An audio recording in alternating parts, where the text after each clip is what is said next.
Welcome to this Boundary Breakers podcast. My name is Helena Demuynck. I'm your host. And joining us today is an impressive entrepreneur and business leader at the forefront of AI innovation. Vijeta Soni is the co-founder and CEO of Sciative Solutions, a pricing optimization startup that has been named one of India's most promising new companies. Through her work applying artificial intelligence to strategic pricing decisions, Vijeta has helped numerous corporate clients in industries like hospitality, retail, and e-commerce drive substantial revenue growth. With over 15 years of experience in technology roles at companies like Reliance Industries, Bed Bath and Beyond, and the Coca Cola Company, she truly understands how to translate data into profitable business strategies. In addition to building her own successful company, Vijeta is also an angel investor focused on empowering other entrepreneurs. And when she's not revolutionizing pricing models, you can find her recording interviews for her Road Ahead Talks business podcast. We are thrilled to have such an accomplished leader in the AI space to join us today to share her insights on breaking boundaries and become you are really meant to be. So, welcome, Vijeta. I am so happy and honored to have you here. Likewise, Helena, I'm so honored to be on your podcast and the name of this series is so interesting, Breaking the Boundaries. That's exactly what I resonate with and it's my pleasure to be on this show today. It's wonderful. And Vijeta, we are talking about boundaries a lot. And most of the things we hear is about setting boundaries. And this is, of course, is also very important. It is about you being aware where your limits are and also expressing to other people where your boundaries are so they don't cross them because we need this integrity. But for me, breaking boundaries is a totally different dimension. It's about really not living the life that we're supposed to live. And probably I will be repeating this endlessly. It is about living a life by design. It is living a Mhm. limitless life. Yeah. And so I'm so happy to have you here because you have been breaking boundaries. And my first question always is, why do you consider yourself a boundary breaker? See, so in my mind, what is my understanding of a boundary? Boundary is something that you create for your own self about your ethical values, about the social systems around you, around the people who are in your ecosystem, around your own skill sets, around your own mindset. So the boundaries are defined by an individual. Some people are designing this circumference very narrow, which is like very small, where they are thinking in a very near term perspective, or they might be absolutely okay to not question the status quo. Whereas then there are some people who are redefining what the original boundary is all about, where they are questioning, they are reasoning, they are curious about what's going on around them, whether it is in the professional life, whether it is in the social ecosystem, the government ecosystem, even the environment.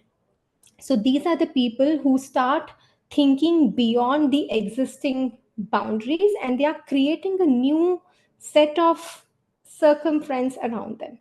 And this is what, according to me, the new system is all about. When there is innovation that has to happen, so for example, if Elon Musk would not have thought about something so innovative, if he would not have broken the status quo, we would have never had Tesla in place, right? Mhm. So somebody has to think beyond, somebody has to think innovative, somebody has to question the existing thought process. And that, Mhm. according to me, is the new status quo which you're trying to design around you.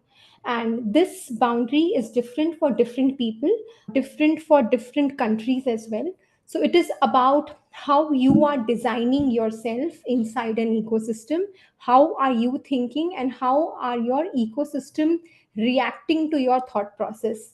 So that becomes very interesting. So the whole drama of life begins when you start thinking differently, whereas the people around you may not be in the same sphere, right? Exactly. You are Mhm. orbiting in a different orbit altogether.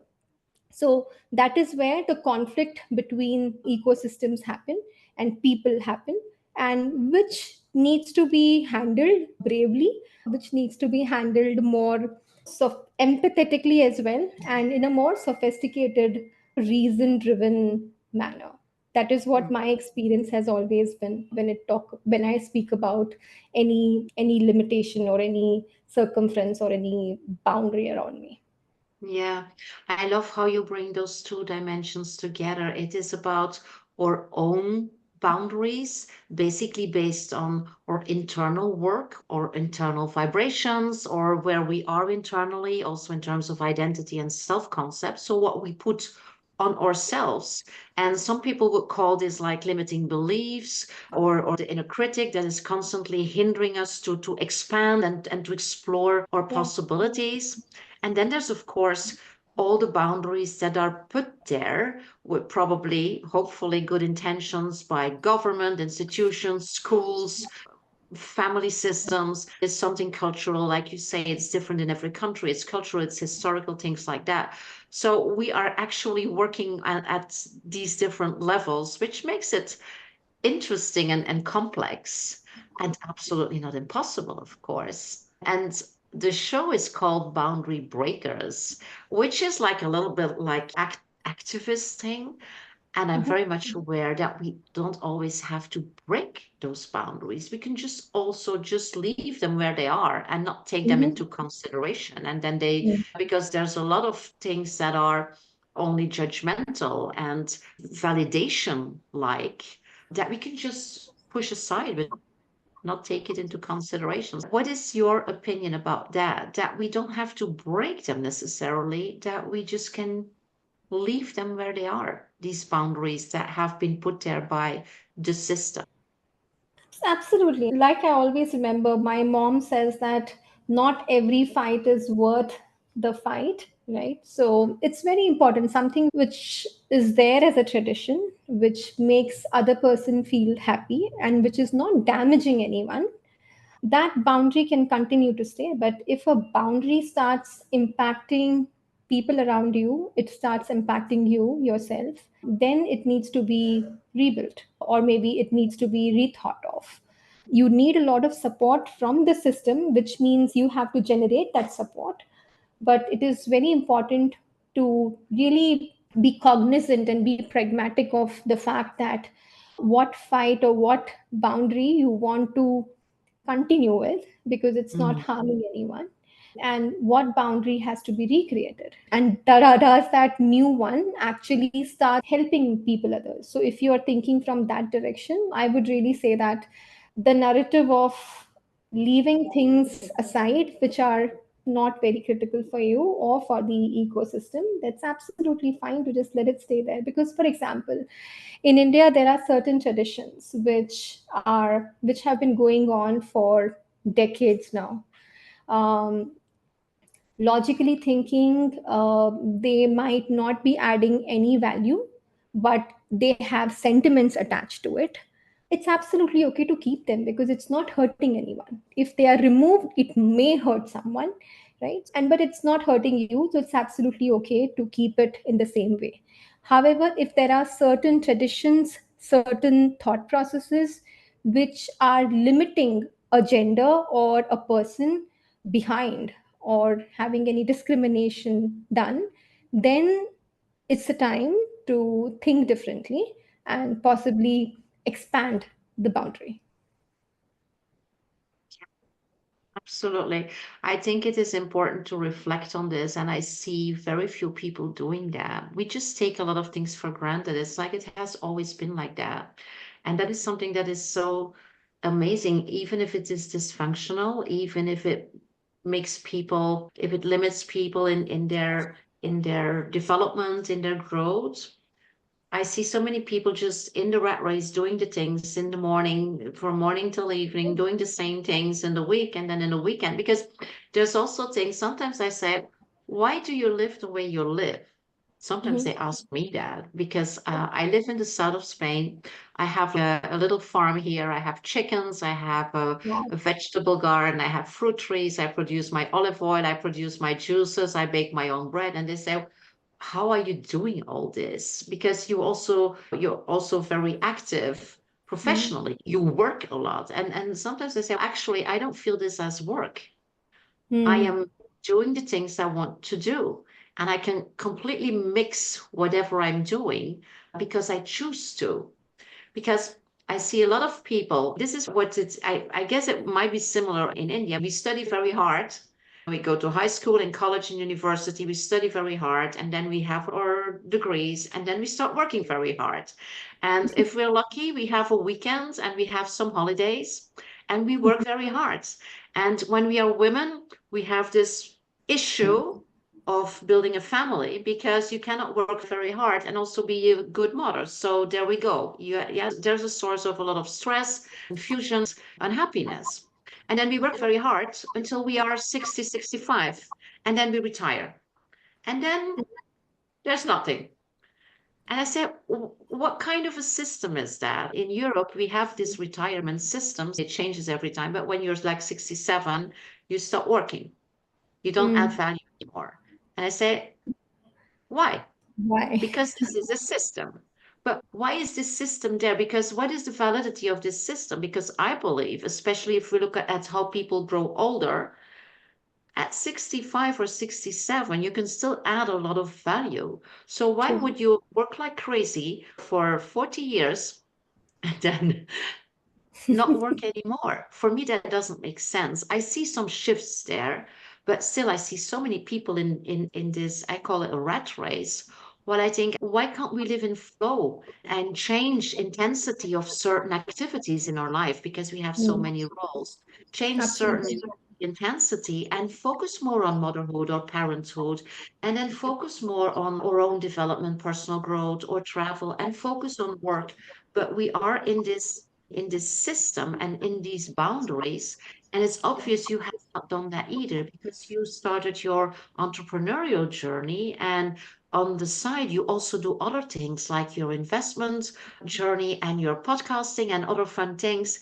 So it's obvious that you don't follow the path there either. So I'm so curious to know, okay, why did you say, no, I'm not doing what everybody does. I do something different. What was behind all that?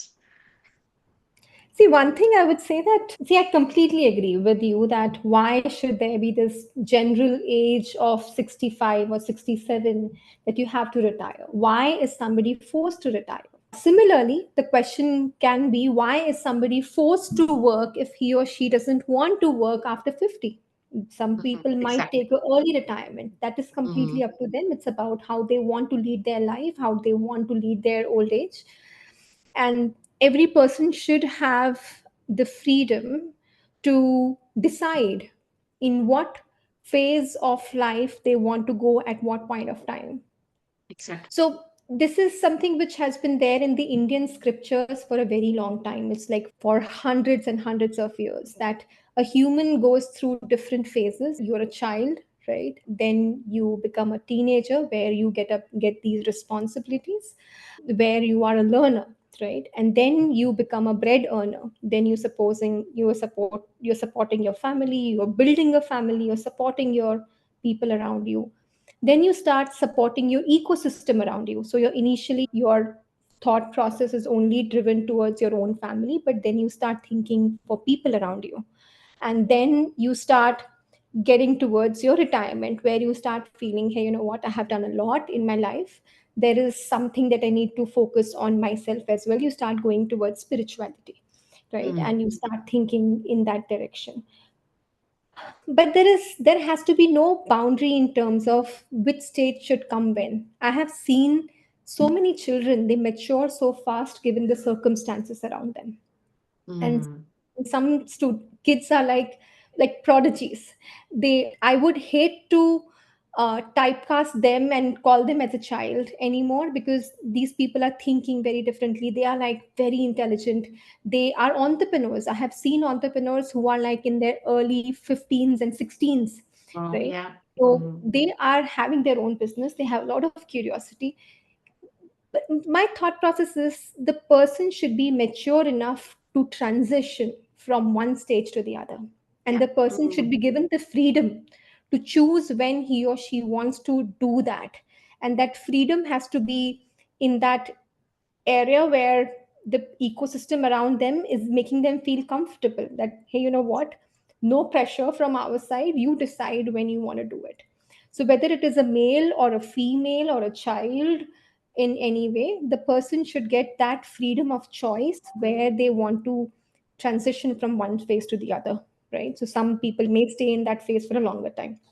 mm, Let me give you an example of my own parents. So where do I get this curiosity is predominantly from my parents. I have seen my mom do a lot of, so she's a housemaker, but she is extremely well educated. So in her times when she graduated, when she completed her masters in political science, she was one of the first women in her entire state to be doing that, and she topped it. And then afterwards she decided that while she had like a very good career in politics, after that when she got married, when she decided to have a family, she clearly said that I don't want to do any of my career, I want to focus on my kids.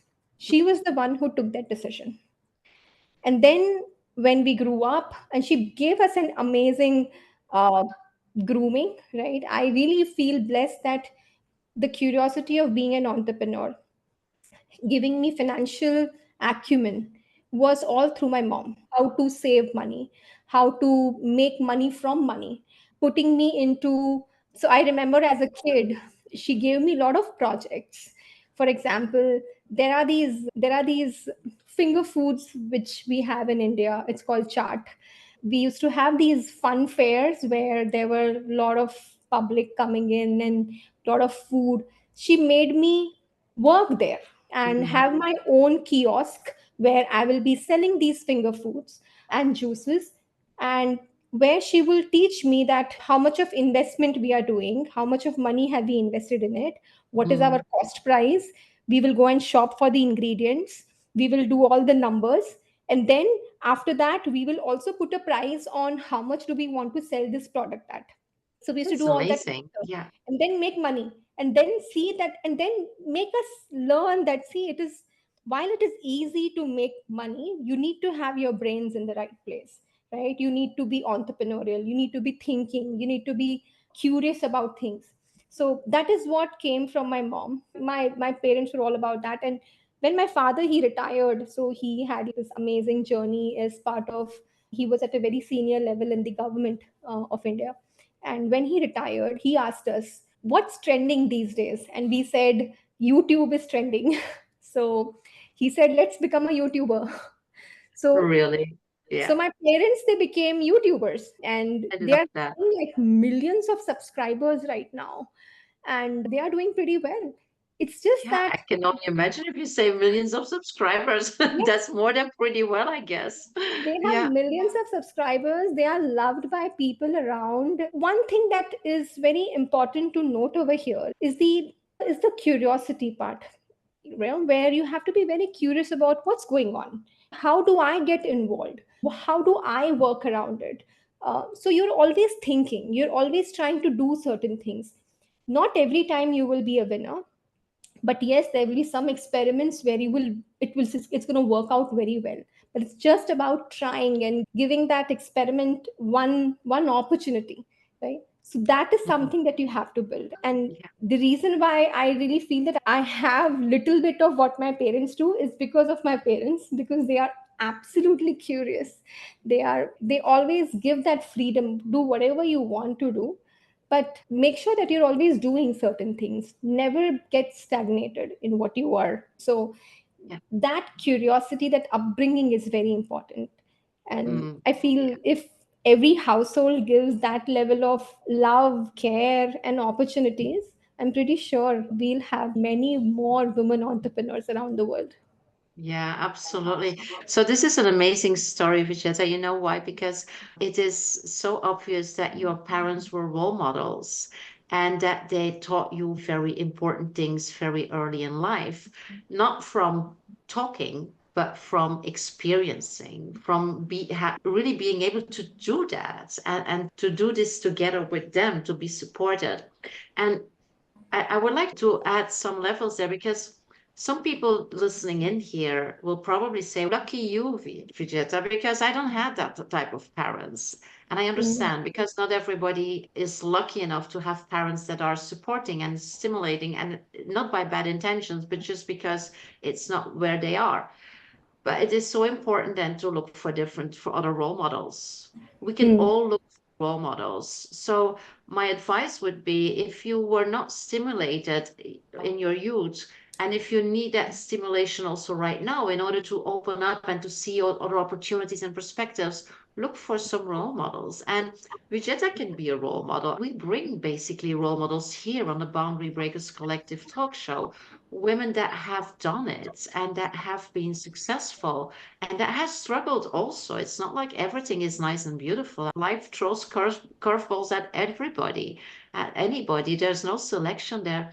But look for role models and see how they do it. And if you can, look for them close enough to you so even you can connect with them, you can communicate with them, and you can ask them if you can learn from them. That is so very important. And another thing is that we are also role models. So if you're listening in and you have children or you have a team, you have people that are looking up to you, whether you want it or not, people are looking at you, at everybody.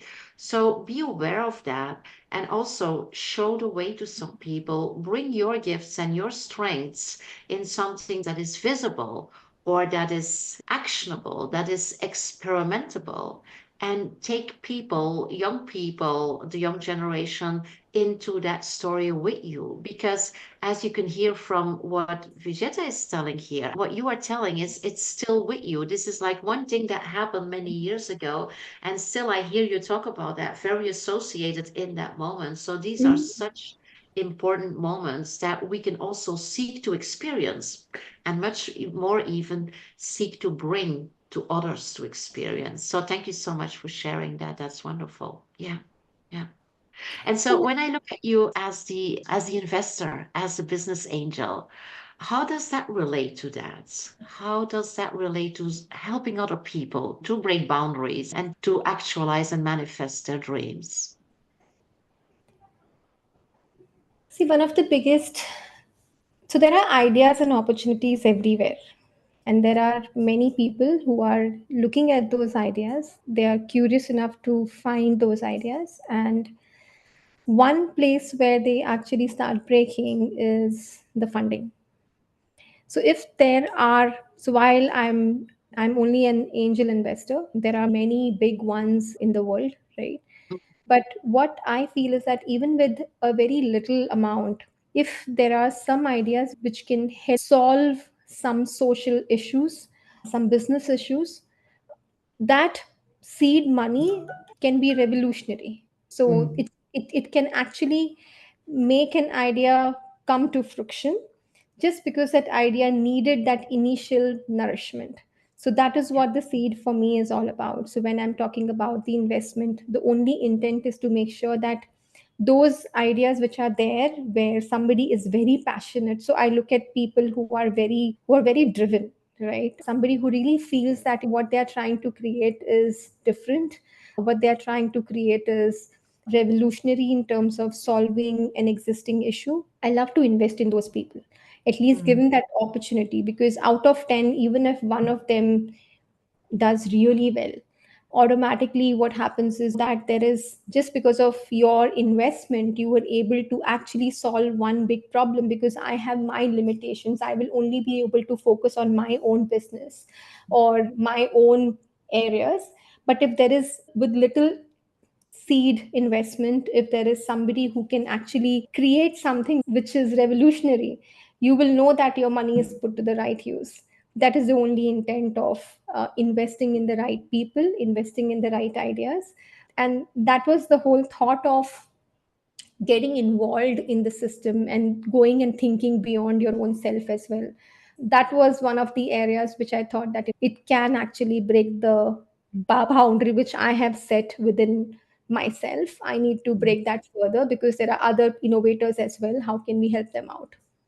Yeah, that's beautiful. Absolutely beautiful. Yeah. So, what have you seen happening because of that? What do you feel that you have made possible or that you at least supported to become possible? So there are some investments in the area of e-learning. There are some investments that have gone in making Indian Ayurvedic remedies uh, accessible to everyone. There Mm, are some ideas where I have invested in where there is a very interesting concept, or there is a thought process that goes, or maybe a science, I would say, where some very interesting astrologers, they start talking about the future, what's going to be what will your future look like. These predictors and science driven startups which who look at different planetary positions, and they are mhm, able to predict what's going to happen in the future with the person born under certain planetary conditions. So I've invested in that type of startup as well. It's different, it's tradition. At the same time, it's trying to bring in artificial intelligence in that tradition, it's trying to bring a well, community in that. So there are a lot of ideas where I thought that things are revolutionary, things are different. If somebody thinks about it and somebody's trying to work on it, and it kicks off pretty well, then there is no harm in investing in it, yeah, right? So absolutely. yeah. Yeah, So these are like very seed thoughts. These are thoughts which can have a great impact if they are executed pretty well. yeah, We yeah. invested on the founders, the team which was building it. Yeah. That's beautiful. That's beautiful. How do you believe that as a female investor, you are different? I can't help asking Uh, this question. I would actually, when I talk about investment, is not looked at as a female or a male. Female have different ways of looking at things, and males have different ways of looking at things. But when it comes to finances, when it comes to the gut feel, women think individuals are different. So my thought process, I would not say that this is like a general women thought, but what Hmm. I feel is that when I am looking at ideas, I become very empathetic. I like to take a good bet. When it comes to the finance side, it becomes, because I like numbers. I like to see how can money make money. It becomes interesting for me if somebody on the other side is also having that financial acumen. That really impresses me a lot. But it's just me, maybe. So it's just my thought process. I'm pretty sure there would be some men as well who might be thinking in the same way. It's all about that. So if there is an entrepreneur, the entrepreneur has to have that financial acumen. Are you even making profits, or are you just running behind an idea with no profitability in mind? There are certain things which I look for, but one thing that I add on to it is the empathy, Hmm. because I also give a lot of points to curiosity. There are some people who are just very curious, right? And usually they Yeah, end up doing something great. yeah, So I have that empathy towards those entrepreneurs who are in that direction. So that is mm, what I think so makes me different, whether male yeah, or a female. I'm pretty sure that is the yeah. only thing that is making me different.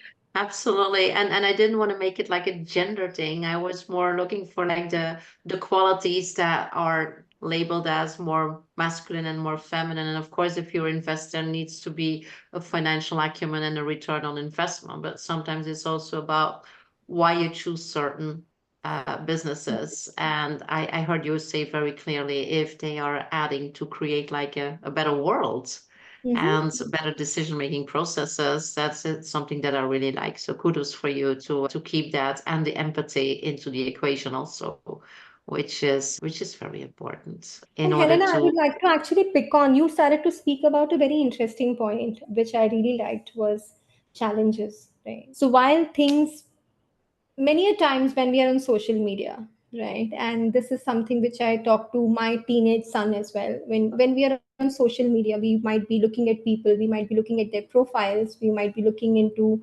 how amazing professionals they are. We need to not just get all fancied up with that. People have reached there with lot of struggles. lot of struggle, and life is never the most rosiest thing ever. There are a lot of challenges that happens, Absolutely. but it is very important that how you're handling it, how strong you are mentally and physically to handle that challenge is very critical. So Mm. every story has certain shades which are there, which may not be the most fanciest shades to think of, and those are like, but that makes the person complete, that makes somebody's story more realistic, right? We don't see the challenges. Sometimes we think that everything goes easy because we see the end result. That's why it's never good to compare with other people and Mm. think that they're better than we are, because there's a lot of things that we don't see. We have not seen the growth path they have gone. And like you say, the struggles and the challenges. We also live in societies where it's a little bit difficult to talk about that because we don't mention failure. We don't mention struggles. We only want to bring the beautiful package. Yeah. And so basically, there's a lot of misconception about what success is and about what completion is. And that's a pity because it's absolutely true that they are also part of the story. And that it is important to embrace both of them because they're like two parts of something that is in harmony, right? We cannot have the good without knowing the bad. Yeah. And we cannot have everything successful without have some very difficult situations or difficult decisions to make or have to choose and lose something in order to get something else. These are the things that we don't see. And so people are not aware of all these important choices that we make in order to get where we are. Yeah. And therefore it is important to have a strong mentor around you who can mentor you, and many a times a short term coach is also very important, because when you are transitioning from one phase to the other, you need actually a coach, because Yes. many times we might see so many things so rosy happening with people, and then you start questioning, and that's where your mentor comes into place, and you are able to bounce off those thoughts and get a lot of nourishment in terms of how to look at life, how to look at situations. You need that sounding board with you. And I have been fortunate that at right point of time in my life, I have always found somebody who has mentored me, guided me. So it's always so important, Helena. The what you're working on is brilliant, and this is required by so many people, especially women, because they go through so many things in life, because it's not just the professional setup that they are in, but they have an equally important home that they have to take care of, and their kids. So it can put them into a lot of dilemma many a times. So you need a sounding board around you, and people like you can be so helpful for so many people. Yeah, thank you for bringing that up. It is a fact that we all have our blind spots. We all Mhm. have them. Me too. I have three coaches, by the way. We all have blind spots. And it takes a professional to just gently, mildly, but firmly bring those blind spots into the open, brings the shadow sides into the light. Because if we don't deal with them, they keep us stuck and we keep in our own boundaries. And it is also about, it could be also be a mentor, a coach, a sponsor. It is about sponsorship. It is about also having people that have your back and that are professionally trained in that. Because of course we get a lot of support also by friends and family, but sometimes they have their interests in us moving in certain directions. And it is about not talking about, because this is what we women do. We work very much in terms of what is the interest of my partner, my family, what is expected from me. And I'm not saying that is not important, and I'm not saying that we don't have commitments there, especially not if we have children or and younger children. But it is also about what is important for us. How can we thrive? Because if we thrive, everything around us thrives. We don't have to make other people thrive first. It's us first. And then we can, the more we can receive, the more we can give. If we cannot receive, we cannot give. And this is a misconcept I see with so many women, and is a cause of depletion and burnout and depression because we give and we are not capable of receiving. And Mm. so a mentor, a coach is putting you there, okay, in the right presence in order to be in harmony there and Mhm. have this equilibrium of giving and receiving. Yeah, thanks for bringing that up. That is very important. Absolutely. A last advice or learning that you thought was so important for you that you would like to share also with the audience that you feel is like a universal learning?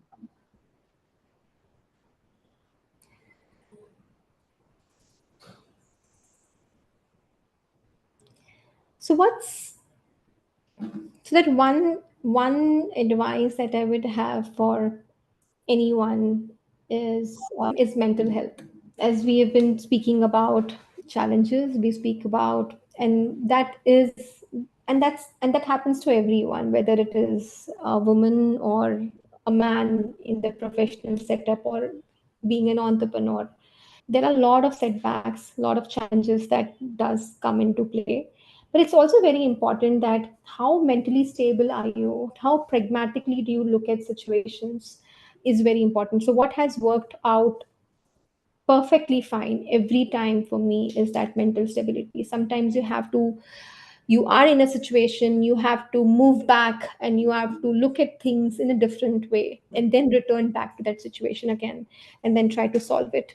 That has always worked out. But often I have realized that people at very senior levels as well, they are unable to disassociate themselves from that problem.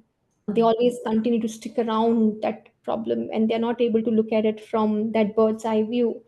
Because as soon as you go outside and then you are thinking about it not as yourself into it but as a third person, it really brings in a lot of clarity. It brings in empathy as well. It brings in why are certain things happening in a certain manner. But for doing that, disassociation takes a lot of mental grit, because when you are in that problem, it is very difficult to think differently because you get so engrossed into it, that anything beyond that seems very, you always feel that the problem has to be solved before, in the next 2 days, next 5 days. But what happens is it is always important to come out of it and you need that mental stability to think about it.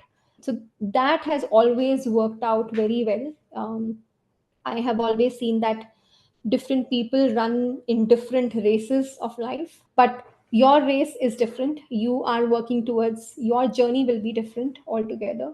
It's about your mental stability and your health that will be mattering the most. So if you're keeping yourself mentally fit, mentally healthy, you can do wonders in your life. And it is very Mm. important to also pat on your back and sometimes say that, hey, you know what, you really did very well. It's very important, that self assurance, it is really important, because many times you feel that I could have done better.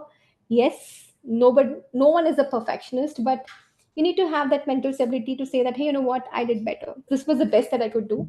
I gave my 100% level to this, and let the nature decide what it wants to do after that. So this is something which has worked out very well, to do all of these disassociation, then coming back and then patting your own back, requires a lot of mental stability, that mental, you know, that thought process that, you know what, you're doing okay. So that stability has always helped me, and I'm pretty sure anybody who's listening to it might also try it out. It might help you as well. Absolutely. Vijeta, you're talking my language. These are the things that I put under my label, building resilience and strategic agility. It is indeed one of you, basically, you gave several things that are very much related to building resilience. And for those that want to go a little bit deeper in resilience, please go to my LinkedIn profile and to the featured items, because there you can download also a guide to build resilience, because it is absolutely important to build resilience. There's so many curveballs life throws at us, and that's okay. This is just life, and it is how we look at it and how we deal with it, like you so beautifully put there. That makes the big difference in how we come out of it and how we can even transform it into something that we can use to grow and to continue on our manifestation path. Yeah, thank you so much for that wisdom, Vijeta, and for all the wisdom that you have shared here with us. And I already told you, you are an amazing woman. I invite everybody to dig a little bit further in the profile of Vijeta. She's on LinkedIn, and you will see what she has done. And maybe you can connect with her and see her as a role model, because she is. She really deserves that title. Look a little bit deeper there. And I hope you took a lot out of this episode on boundary breaking, on what it is to fully manifest your life, both professionally and privately, and combine it, not see it as something that you have to do in this linear model that has been taught us for so many years. Doesn't work. It does work, but we can do better. And I invite you all to do better and to feel differently and to experiment and experience, because that's what we do. And that's what we do here also in Boundary Breakers. So thank you so much for being with us. Hope to see you again and hear you again next week. Leave your comments below. We will monitor them. If you have questions, just connect with us. Connect with Vijeta, connect with me. We are here. We have your back. And thank you so much for being here. Bye for now. Bye. Thanks a lot, Helena. Thank you so much. You are so welcome.